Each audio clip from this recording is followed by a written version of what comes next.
ഇൻഡസ്ട്രികളിലൊക്കെയുള്ള waste water treatment plant എങ്ങനെ work ചെയ്യുമെന്ന് നോക്കിയാലോ. പ്രധാനമായും ഫോർ എക്സാമ്പിൾ നമ്മളൊരു ഫുഡ് പ്രോസസ്സിങ് ഇൻഡസ്ട്രിയാണ്. അവിടെ ഡെയിലി ഒരു 50,000 ലിറ്റർ അല്ലെങ്കിൽ 1,00,000 ലിറ്റേഴ്സ് വെള്ളം വരുന്നുണ്ട്.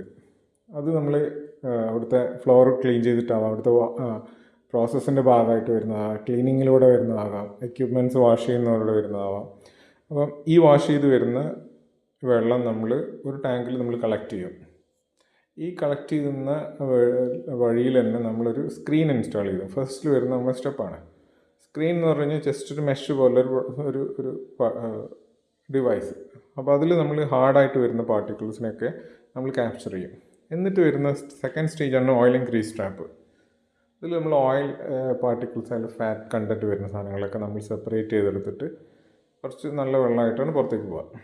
സോ നമ്മൾ ഓയിൽ കാര്യങ്ങൾ റിമൂവ് ചെയ്തതിനു ശേഷം ഇതിൽ വരുന്ന ഫുഡ് പാർട്ടിക്കിൾസിനെ നമ്മളൊരു MBBR മീഡിയ അല്ലെങ്കിൽ ഒരു ബയോളജിക്കൽ പ്രോസസ്സ് വഴി ട്രീറ്റ് ചെയ്യും. അതിൽ നമ്മൾ മൈക്രോബ്സ്, ഫൈൻ പാർട്ടിക്കിൾസിനെല്ലാം കൺസ്യൂം ചെയ്തതിനു ശേഷം ബാക്കി വരുന്ന വെള്ളം നമ്മളൊരു ഒന്നുകിൽ ഡോസിങ് സിസ്റ്റം അല്ലെങ്കിൽ ഒരു സാൻഡ് ഫിൽറ്റേഴ്സ്, കാർബൺ ഫിൽറ്റേഴ്സിലൂടെ നമ്മൾ കടത്തി ഒരു ക്ലോറിൻ ഡോസിങ് സിസ്റ്റമോ അല്ലെങ്കിൽ ഒരു